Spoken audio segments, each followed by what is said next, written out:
Les 17 et 18 janvier 2024, dans le cadre de la présidence belge du Conseil de l'Union européenne, le SPP Intégration sociale a organisé la conférence Revenu minimum, une sécurité d'existence pour tous.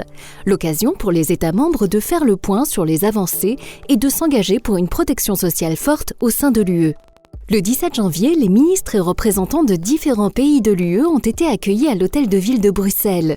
Ils ont bénéficié d'une visite guidée et ont assisté à une performance de Capart, une association qui milite pour l'inclusion des personnes handicapées. Des personnes avec et sans handicap ont interprété au milieu des participants des extraits de l'opéra Carmen.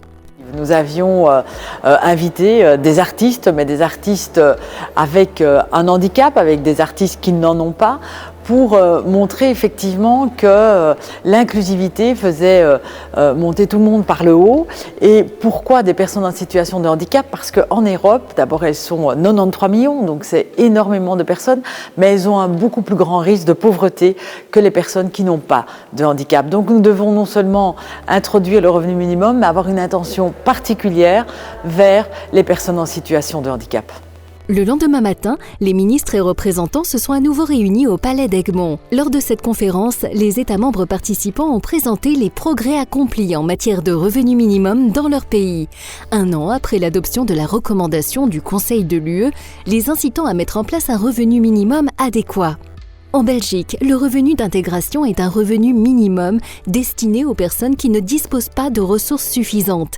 Il s'agit de l'une des formes que peut prendre le droit à l'intégration sociale dans notre pays. Le revenu minimum, c'est pour les personnes qui n'ont aucune autre source de revenus, qui n'ont donc même pas d'allocation de la sécurité sociale. That means that everybody who's living in Europe can have at least an income such that he can afford what is needed to live here. That includes also participation in social and cultural life. It's not only about food.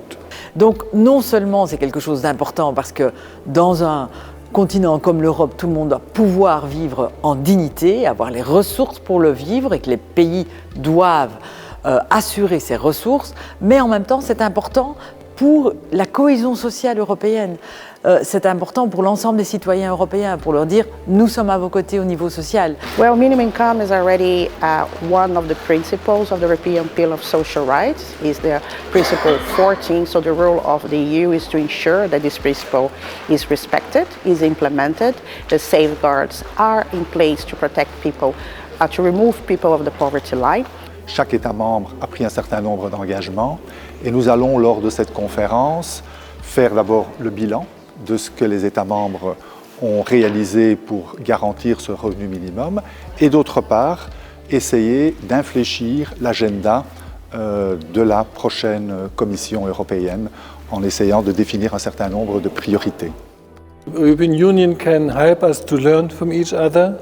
We heard, for example, from Spain about a very active campaign with a bus going out to vulnerable societies and talking about this. So I think member states are really listening to each other.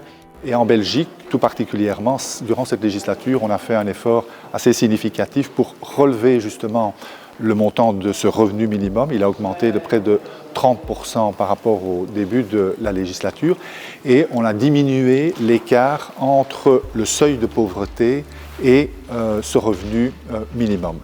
When it comes to adequacy, we have the example of Ireland trying to find a mechanism, an economic mechanism. They're trying to understand the special need of households. When it comes to indexation, we have Belgium, we have Spain with projects on non-take-up. Les participants ont notamment discuté de la lutte contre le non-recours. Le non-recours au droit signifie qu'une personne ne bénéficie pas d'une offre publique de droits ou de services à laquelle elle pourrait prétendre. People might be ashamed of going and asking for help. We cannot talk about poverty without talking about inequality, and it's key to have the people who are affected by poverty and are beneficiaries from the minimum income schemes around the table. Au cours de cette réunion, les États membres ont pu s'inspirer mutuellement et discuter des prochaines étapes concernant le revenu minimum. Le revenu minimum est l'une des mesures contribuant à investir dans un avenir inclusif et équitable pour l'Europe.